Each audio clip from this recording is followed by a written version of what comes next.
नमस्कार। मैं डॉक्टर अशोक त्रिपाठी आपका स्वागत करता हूं आपके अपने channel history culture and research methodology में। दोस्तों, आज का हमारा जो टॉपिक है वो है लॉर्ड मैकाले के 1935 के मिनट के पूर्व आधुनिक भारत में अंग्रेजी शिक्षा की स्थिति। तो हम लोग इस टॉपिक पर चर्चा करेंगे, लेकिन इसके पहले आपसे निवेदन है कि आप मुझे सपोर्ट कीजिए, चैनल को सब्सक्राइब कीजिए और अपने दोस्तों के साथ शेयर भी कीजिए, अपने कमेंट्स वगैरह भी दीजिए, बेल आइकन भी दबाइए जिससे नई वीडियोस की सूचना आपको मिलती रहे। मित्रों, ये जो टॉपिक है लॉर्ड मैकाले के 1935 के मिनट के पूर्व जो उन्होंने मतलब अंग्रेजी शिक्षा लागू करने की बात कही थी, तो जो वैसे भारतीय तैयार करना चाहते थे जो तन से भारतीय हो मन से अंग्रेज हो, तो उसके पहले लॉर्ड मैकाले के पहले भारत में अंग्रेजी शिक्षा की स्थिति क्या थी। ऐसा नहीं था कि लॉर्ड मैकाले ने ही अंग्रेजी शिक्षा का प्रारंभ किया। अंग्रेजी शिक्षा का प्रारंभ पहले ही हो चुका था और लॉर्ड मैकाले ने जो है वो अपने प्रशासन के अनुरूप उसमें सुधार वगैरह किए और उसको लागू करने की सिफारिश की थी। तो मुगल साम्राज्य के पतन के उपरांत और खास करके जब 1757 ईस्वी में प्लासी का युद्ध हुआ, प्लासी का युद्ध होने के बाद धीरे धीरे अंग्रेजों के कदम जमने लगे भारत में, उनके पांव जमने लगे। बक्सर का युद्ध जीता उन्होंने, फिर उसके बाद एक एक करके जो भारतीय राज्यों के ऊपर जो है वो अधिकार करने लगे, बहुत सारे युद्धों में वो व्यस्त हुए, तरह तरह की नीतियां उन्होंने अपनाई। तो पहले क्या था, पहले केवल एक व्यापारिक कंपनी थी अंग्रेजों की, ईस्ट इंडिया कंपनी। लेकिन अब चूंकि उन्होंने क्षेत्राधिकार करना भी प्रारंभ कर दिया था, तो उनकी जिम्मेदारियां भी बढ़ रही थी, उनका उत्तरदायित्व भी बढ़ रहा था। कंपनी के कुछ अधिकारी मिलकर के जो है वो देश के ऊपर शासन नहीं कर सकते थे। शासन करने के लिए एक व्यवस्था होनी चाहिए, ऐसी व्यवस्था होनी चाहिए जिसमें पढ़े लिखे समझदार लोग हों जो विजित इलाकों में अपना शासन कर सकें। तो इस तरह से अंग्रेजों के जो भारतीय शिक्षा के विकास में जो प्रारंभिक प्रयास थे, या आधुनिक भारतीय शिक्षा के विकास में जो विशेष करके अंग्रेजी शिक्षा के विकास में जो प्रारंभिक प्रयास थे, हम लोग उन पर चर्चा करेंगे। क्योंकि मैकाले के बाद तो फिर बहुत सारी बातें हुई, वुड्स डिस्पैच आया, हंटर कमीशन आया और कुछ न कुछ आगे चल करके सुधार होता रहा। कोई कमीशन कमेटी वगैरह बनती रही, यूनिवर्सिटीज बनी, कॉलेजेस बने, बहुत सारी बातें हुई। तो प्रारंभिक स्थिति के बारे में हम लोग बातचीत करते हैं। दोस्तों, बंगाल और बिहार पर विजय प्राप्त करने के उपरांत, जैसे मैंने कहा कि प्लासी के युद्ध के बाद से 3 या 4 दशकों तक ईस्ट इंडिया कंपनी ने विकसित प्रदेशों में किसी तरह की शिक्षा प्रणाली प्रारंभ करने की आवश्यकता नहीं महसूस की। जब 1793 ईस्वी के चार्टर एक्ट पर विचार हो रहा था, तब कुछ अंग्रेजों ने भारतीयों को किसी न किसी तरह की शिक्षा देने का प्रश्न उठाया। तो ब्रिटिश राजनीतिज्ञ विलियम विल्बरफोर्स का मत था कि एक ऐसी शिक्षा प्रणाली की आवश्यकता है। ये ब्रिटिश राजनीतिज्ञ थे, विद्वान आदमी थे। तो इन्होंने ये कहा कि एक ऐसी शिक्षा प्रणाली की आवश्यकता है जो शासित एवं शासक वर्ग दोनों के लिए उपयोगिता का आधार बने। चार्ल्स ग्रांट ने भी कहा कि भारतीयों को मानवता के आधार पर ही शिक्षित कर दिया जाना चाहिए। तो कहने का मतलब ये है कि कुछ अंग्रेज जो है वो भारतीयों की शिक्षा के बारे में सोचने लगे थे। तो इस तरह व्यक्त किए गए विचारों ने भी ईस्ट इंडिया कंपनी के डायरेक्टरों को कोई कार्रवाई करने के लिए प्रेरित नहीं किया। ईस्ट इंडिया कंपनी के जो डायरेक्टर थे वो उनकी बातों से उतने ज़्यादा प्रभावित नहीं हुए क्यों? क्योंकि वो जो समय था, वो उस समय कंपनी के जो अधिकारी थे, डायरेक्टर्स वगैरह थे, वो पूरी तरह से लूटपाट में लगे हुए थे और खूब धन ढो ढो करके इंग्लैंड ले जा रहे थे। तो इन सब बातों पर ध्यान देने के लिए उनके पास फुर्सत नहीं थी, समय नहीं था। तो कारण क्या था? देखिए, वो अधिक से अधिक क्षेत्र जीतने और प्रशासन से संबंधित कार्यों में व्यस्त थे। उनका कहना था कि भारतीयों के शिक्षा के बारे में सोचना एक भ्रांति है। कहने का मतलब यह है, दूसरे तरह से इसको इस तरह से समझ लीजिए, वो नहीं चाहते थे कि भारतीय शिक्षित बने, प्रबुद्ध बने। क्योंकि आप देखिए, 1789 ईस्वी में फ्रांस में क्रांति हो चुकी थी। उस क्रांति का नेतृत्व किसने किया था? उस क्रांति का नेतृत्व जो करने वाले, उसके लिए मतलब क्रांति, कोई भी क्रांति होती है तो उसके लिए एक बौद्धिक आधार तैयार करना पड़ता है, और वो बौद्धिक आधार वहाँ के विद्वानों ने तैयार किया था, जो वोल्टेयर, मॉन्टेस्क्यू, रूसो और भी कई विद्वान थे। तो वो ये नहीं चाहते थे कि भारत में भी इस तरह का माहौल पैदा हो, इस तरह की बातें हो।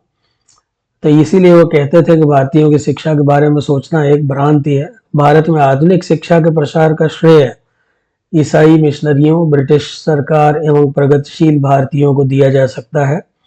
शिक्षा के प्रसार के पीछे ईसाई मिशनरियों की मूल प्रेरणा भी भारतीय जनता में ईसाई धर्म का प्रचार प्रसार करना था, जिसके लिए वह अंग्रेजी शिक्षा को आवश्यक मानते थे। तो मित्रों, वास्तव में ऐसा नहीं था कि जो ईसाई मिशनरी थे, ईसाई मिशनरी जो है वो किसी करुणावश, दयावश या उनके मन में ये भावना थी कि अशिक्षित हैं, इनको शिक्षित किया जाए, इसलिए शिक्षा का प्रचार करना चाहते थे। ऐसा नहीं था।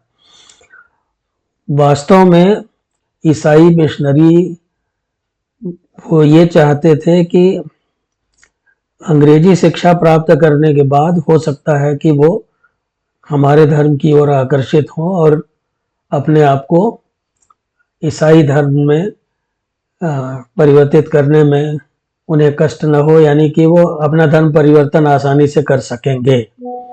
तो उनका काम क्या था कि ईसाई धर्म का प्रचार करना था मिशनरियों का, और अधिक से अधिक कन्वर्जन करना था, अधिक से अधिक लोगों को ईसाई बनाना था। तो और ये हुआ भी। मतलब आप देखिए कि बहुत जैसे आगे चल के अभी आप देखेंगे कि जो हिंदू कॉलेज वगैरह में जो स्टूडेंट्स पढ़ते थे, तो पढ़ने के बाद जो है वो किस तरह से जो है वो उनके सोच में, उनके विचारों में बदलाव आता था और उन्हें अपनी ही चीजें बहुत खराब लगने लगती थी। तो 1757 ईस्वी के प्लासी के युद्ध में विजय के उपरांत भारत में ब्रिटिश साम्राज्य की जड़ें जमने लगी, और इन बदली हुई परिस्थितियों में ईसाई मिशनरियों का आगमन अधिक संख्या में होने लगा। मित्रों, जो ब्रिटिश प्रशासन था उस समय, या कंपनी का जो प्रशासन था कह लीजिए, वो खुलकर तो नहीं लेकिन थोड़ा संभल करके, क्योंकि मामला नया नया था, धर्म प्रचार के लिए उन्हें पूरा प्रोत्साहन दे रहा था। 1813 ईस्वी में मिशनरियों पर से सारे प्रतिबंध हटा लिए गए, क्योंकि काफी समय बीत गया था। अब देखिए, 1757 के बाद जो है एक लंबा समय बीत गया था, आधी शताब्दी से ज्यादा का समय। तो उन्होंने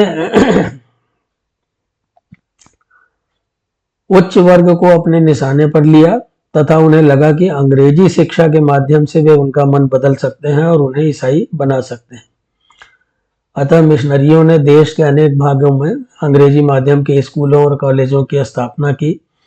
इस काम में विलियम कैरी, अलेक्जेंडर डफ और विल्सन जैसे मिशनरियों की भूमिका बड़ी महत्वपूर्ण थी। मित्रों, सरदार के.एम. पनिक्कर का अनुमान है कि अंग्रेजी भारत की शिक्षा का माध्यम बनाने वाले अधिकारियों के मन में भी यही आशा थी कि जो अधिकारी अंग्रेजी को भारत की शिक्षा का माध्यम बनाना चाहते थे, तो उनके मन में भी यही आशा थी कहीं न कहीं कि धीरे धीरे भारत जो है उसका ईसाईकरण हो जाएगा। सरदार पनिक्कर की बातों का समर्थन मोनियर विलियम्स ने अपनी संस्कृत इंग्लिश डिक्शनरी की भूमिका में की है। और तो ये संस्कृत इंग्लिश डिक्शनरी अगर आप देखना चाहें तो इंटरनेट पे आपको मिल जाएगी। मिशनरी जो थे वो भारत में आधुनिक शिक्षा के प्रथम प्रचारक थे। अब जैसे सैयद नूरुल्लाह एवं जेपी नायक जो है, इनकी पुस्तक का नाम है a history of education in India. इनके अनुसार मिशनरियों का लक्ष्य तो धार्मिक था, परंतु भारतीयों के बीच आधुनिक शिक्षा के प्रचार प्रसार में उन्होंने बड़ी महत्वपूर्ण भूमिका निभाई थी।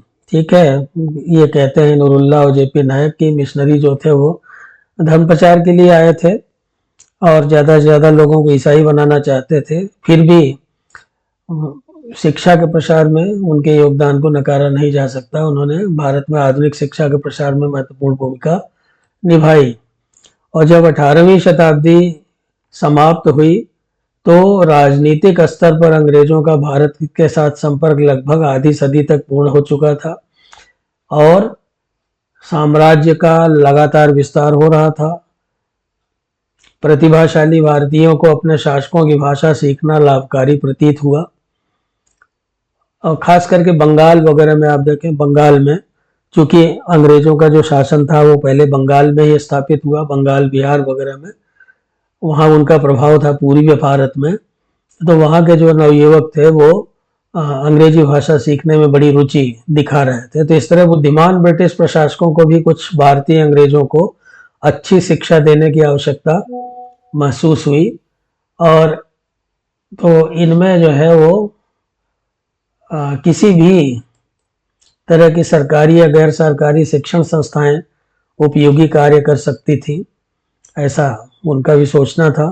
तो इस आवश्यकता को महसूस किए जाने के कारण ही भारत में पहली बार अंग्रेजी स्कूलों की स्थापना हुई और इनकी स्थापना का कोई पूर्व नियोजित कार्यक्रम या कोई पूर्व नियोजित योजना नहीं थी कि योजना बना के किया गया हो, ऐसा नहीं था। सब कुछ अव्यवस्थित ढंग से ही संपन्न हुआ।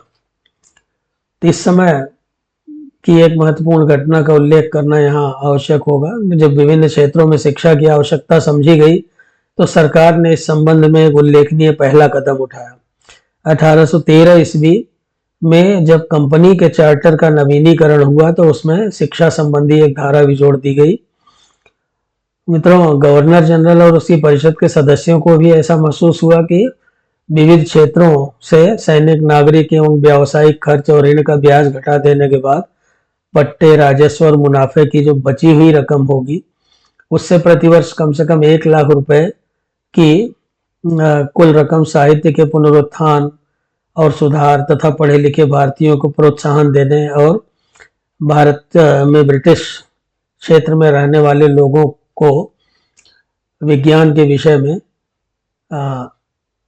विभिन्न विषयों की शिक्षा देने के लिए अलग रखी जाएगी ये राशि। तो आप विभिन्न जो प्रारंभिक गवर्नर जनरल वगैरह थे उनके सुधारों को भी आप देखेंगे तो उन्होंने शिक्षा वगैरह में सुधार करने का प्रयास किया कुछ एक ने, और साहित्य वगैरह में भी रुचि ली और उसके विकास के लिए भी कार्य किया।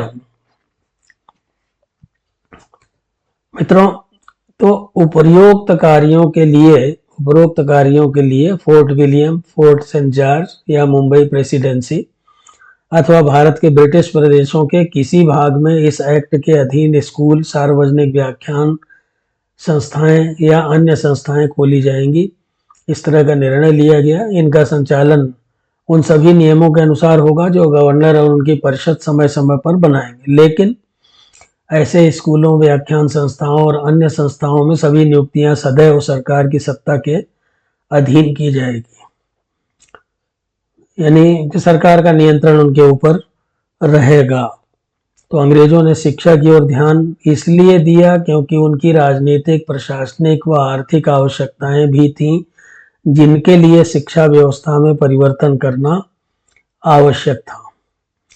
तो 1813 ईस्वी के चार्टर एक्ट की इस धारा ने हालांकि शिक्षा के मामले में सरकार की प्रारंभिक रुचि की रूपरेखा बताई, परंतु वास्तव में सरकार की यह नीति स्पष्ट नहीं थी कि शिक्षा किस प्रकार की, कहाँ तक और किस तरह से दी जाएगी।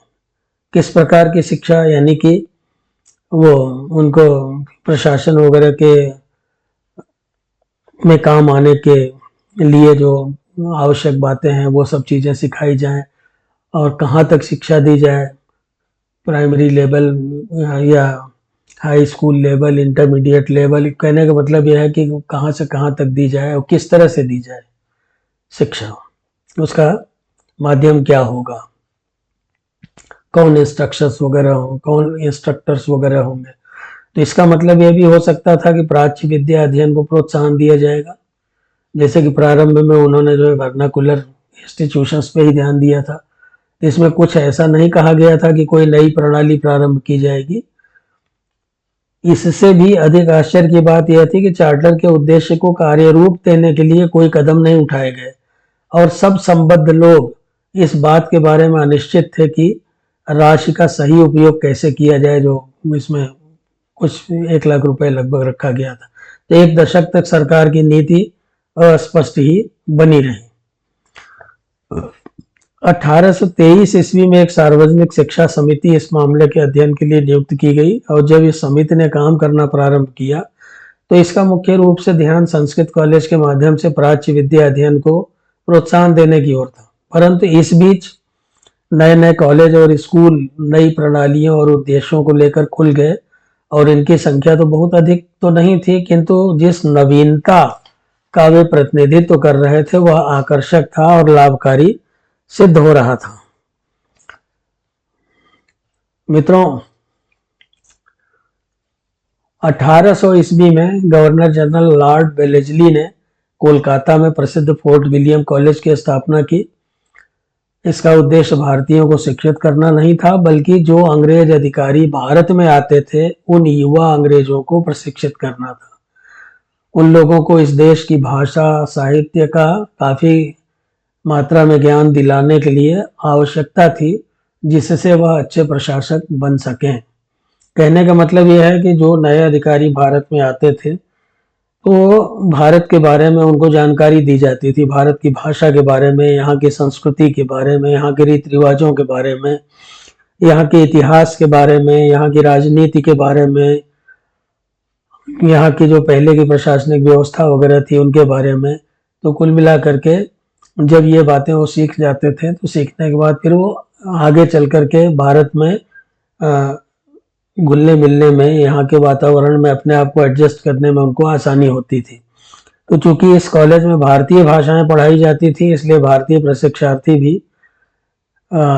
इस ओर आकृष्ट हुए। जिस प्रकार यूरोपीय लोग संस्कृत और बांग्ला सीख गए, उसी तरह से भारतीय शिक्षार्थी या विद्यार्थी जो थे वो अंग्रेजी भाषा की ओर आकृष्ट होने लगे और उसे सीखने लगे। जहाँ तक सरकार का सवाल है तो सरकार तो नए कॉलेज खोलने की ओर ध्यान दे रही थी, और इधर कुछ गैर सरकारी लोग नई शिक्षा के स्कूलों की स्थापना में रुचि लेने लगे। तो इस प्रकार अंग्रेजी शिक्षा के पक्ष में ईस्ट इंडिया कंपनी की नीति बनने से बहुत पहले ही प्रमुख शिक्षा शास्त्रियों ने नई शिक्षा के पक्ष में, आप कह सकते हैं कि आंदोलन प्रारंभ कर दिया था। अब जैसे आप देखिए, कलकत्ता के बहुत सारे अमीर लोगों ने यूरोपीय शिक्षा और विज्ञान के अध्ययन को प्रोत्साहन देने के लिए 1816 ईस्वी में एक संगठन बनाया। राजा राम मोहन राय इसमें बहुत प्रमुखता से हिस्सा लेते। राजा राम मोहन राय का मानना था कि अंग्रेजी शिक्षा से ही भारत का कायाकल्प हो सकता है, और उन्होंने इसके लिए गवर्नर जनरल को एक पत्र भी लिखा था। और राजा राम मोहन राय एक अंग्रेज घड़ी साज डेविड हेयर और बंगाल सुप्रीम कोर्ट के मुख्य न्यायाधीश एडवर्ड हाइड ईस्ट तो इस संगठन के नेता बन गए, और 11,179 रुपए की राशि इकट्ठी की गई तथा 20 जनवरी 1817 ईस्वी को हिंदू कॉलेज खोला गया। तो मित्रों, ये कॉलेज जो था, इसका मुख्य उद्देश्य था भद्र हिंदू परिवारों के लड़कों को अंग्रेजी और भारतीय भाषाओं तथा यूरोपीय और एशिया के साहित्य और विज्ञान की शिक्षा देना। हिंदू कॉलेज अपनी स्थापना के समय से ही समृद्ध हो गया, और सरकार बहुत देर तक इसके प्रति उदासीन नहीं रह सकती थी। इसलिए 1823 ईस्वी में सरकार ने इस कॉलेज को अनुदान देना प्रारंभ कर दिया। तो इस तरह मतलब एक तरह से भारत में अंग्रेजी शिक्षा के लिए कंपनी सरकार की ओर से यही पहला सरकारी कदम माना जा सकता है। फिर हम ये देखते हैं कि बहुत सारे जो मिशनरी भारत में कार्यरत थे, जैसे कैरी, डफ, विल्सन आदि जो है, इन लोगों ने भी जो है वो अनेक कॉलेजों की स्थापना की। तो आप इसका देखिए, इसका इम्पैक्ट कितना पड़ा कि जो कॉलेज जो है इन लोगों ने खोले। अब जैसे हिंदू कॉलेज की भाई अभी हमने बात की, तो हिंदू कॉलेज से निकला हुआ नवयुवक जो है वो आगे चल कर के ठीक उसी प्रकार से हिंदू धर्म की निंदा करने लगा जैसे ईसाई मिशनरी कर रहे थे। और ये नौजवान जो थे वो मूर्ति पूजा वगैरह में उनका विश्वास डगमगा रहा था। वो अपने पूर्वजों के जो धार्मिक और नैतिक परंपराओं में उनकी कोई श्रद्धा नहीं रह गई थी। तो यही कारण था कि स्वामी विवेकानंद जो था, उनको भी ये कहना पड़ा कि बच्चा जब पढ़ने को स्कूल भेजा जाता है तो सबसे पहले 4 बातें सीखता है कि उसका बाप बेवकूफ है, उसका दादा दीवाना है, उसके सभी गुरु पाखंडी हैं और सारे धर्म ग्रंथ झूठे और बेकार हैं। तो कहने का मतलब यह है कि जो परिणाम चाहते थे अंग्रेज और मिशनरी लोग जो है, वो परिणाम आने लगे। तो तो ऐसे जो नव शिक्षित जो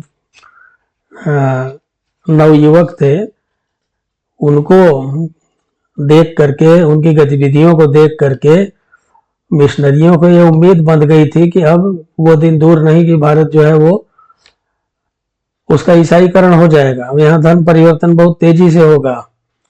तो बहुत सारी बातें थी। देखिए, भारतीय समाज जो था उसमें बहुत सारे अंधविश्वास थे, पर्दा प्रथा थी, बाल विवाह होता था, विधवाओं का विवाह नहीं होता था, सती प्रथा वगैरह थी। ये सब खैर हमारे इस वीडियो का विषय नहीं है, लेकिन इन सब ने भी जो है वो लोगों का मन बदलने में भूमिका निभाई, क्योंकि जो अंग्रेजी शिक्षा थी वो इन पर प्रहार करती थी।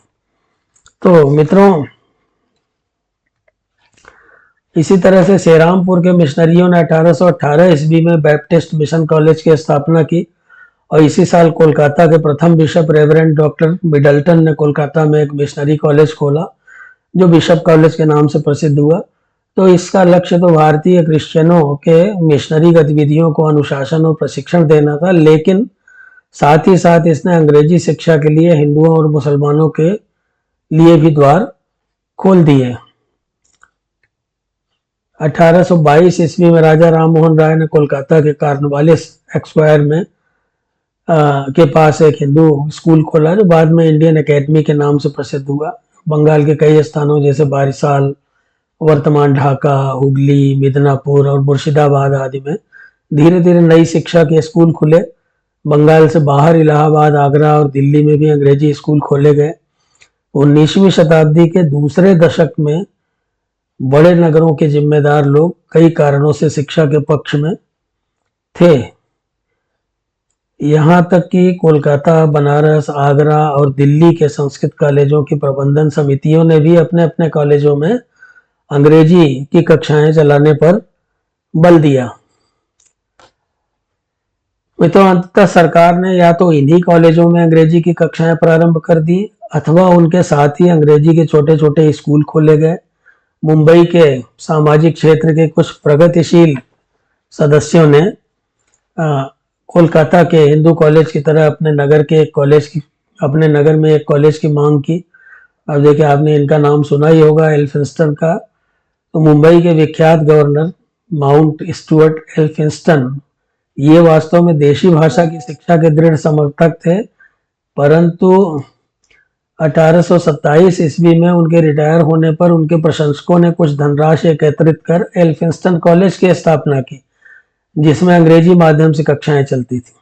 तो अंग्रेजी शिक्षा के लिए और प्रोत्साहन अंग्रेजी कॉलेजों के पुराने छात्रों ने ही दिया। अब जो छात्र निकलते थे अंग्रेजी शिक्षा में पढ़ लिख करके, जो कुछ थोड़े बहुत कॉलेजों की स्थापना हुई थी, तो वो भी एक प्रेरणा का स्रोत थे, क्योंकि उनका रहन सहन, चाल ढाल, खान पान, बॉडी लैंग्वेज सब चेंज हो जाती थी। तो उसको देख करके जो नए दूसरे नवयुवक थे वो आकर्षित होते थे। तो मिशनरियों ने भी पूरे उत्साह के साथ अपना योगदान दिया। 1830 ईस्वी में अलेक्जेंडर डफ ने स्कॉटलैंड के चर्च की महासभा की ओर से कोलकाता में एक स्कूल की स्थापना की, जहां शिक्षा का मुख्य माध्यम अंग्रेजी भाषा थी। मित्रों, ईस्ट इंडिया कंपनी इस तरह का खर्च करने को तैयार नहीं थी, लेकिन ब्रिटिश संसद के कल्याणकारी सिद्धांत को लागू किए जाने के कारण ही सार्वजनिक राजस्व का कुछ भाग शिक्षा के प्रसार के लिए लगाए जाने का निश्चय किया गया। तथापि कंपनी ने 10 साल तक कोई उत्साह नहीं दिखाया और इस अवधि के दौरान केवल गैर सरकारी प्रयत्नों से ही कई स्कूल और कॉलेज खुल सके। तो जो अनुदान जिस उद्देश्य के लिए निर्धारित किया गया था, उसकी रकम 1823 में जाकर के वास्तविक कार्यों में लगाई गई।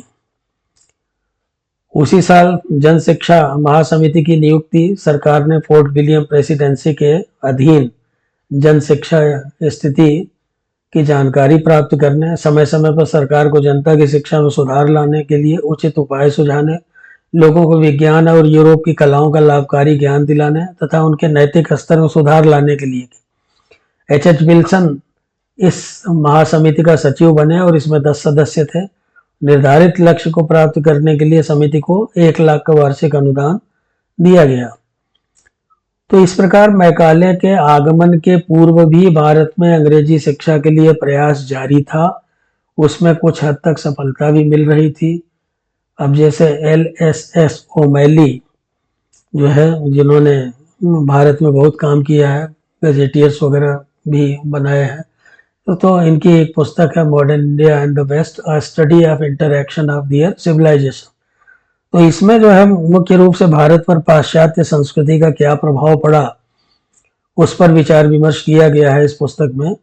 तो ओमैली साहब के अनुसार अंग्रेजी शिक्षा के माध्यम से पाश्चात्य विचारों के संपर्क में आने पर 50 वर्षों में ही पढ़े लिखे भारतीयों के मस्तिष्क में महान परिवर्तन किया, जो कि पिछले 1000 वर्षों में भी नहीं हो सका था। यानी कि भारत जो है वो अपने आप को पाश्चात्य जगत से अलग रख रहा था अब तक, लेकिन अब एक तरह से वो उसके साथ जुड़ गया। अब उसने यूरोप के तर्कवाद और व्यक्तिवाद को अपना लिया था तथा राज्य, समाज और धर्म के प्रति उसने एक नई आलोचनात्मक विचारधारा को अपना लिया था। मित्रों, पाश्चात्य विचारों के संपर्क में भारत जो है आया जब, तो उसको बहुत सारी बातें हैं। जैसे मैंने आपको बताया कि फ्रांस में क्रांति हो चुकी थी और जो फ्रांसीसी क्रांति के जो सिद्धांत थे, इक्वलिटी, लिबर्टी, फ्रेटर्निटी वगैरह जो है, तो ये सब बातें भी जो है वो भारतीयों को भी जानने को मिली, जो शिक्षित लोग थे, और उनके मन में भी तर्कवाद, व्यक्तिवाद जैसे विचारों ने जन्म लिया।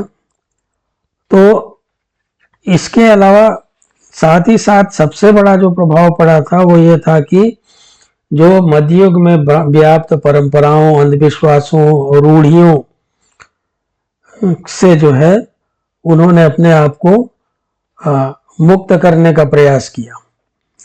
और साथ ही साथ जो है एक तरह से आप कह लीजिए कि जो अंग्रेजी शिक्षा पढ़ने के बाद उनके अंदर एक मानसिक क्रांति सी आ गई, जो कि परिवर्तन का सूचक था। तो मित्रों, उम्मीद है कि ये वीडियो आपको पसंद आई होगी। आप, जैसा कि मैंने प्रारंभ में कहा, मुझे सपोर्ट कीजिए, चैनल को सब्सक्राइब कीजिए और अपने विचार अवश्य हमें बताइए कि आपको वीडियो कैसा लगा, और अपने मित्रों के साथ शेयर कीजिए वीडियो को। चलिए फिर मिलते हैं जल्दी ही किसी नई वीडियो के साथ। नमस्कार, शुभ रात्रि।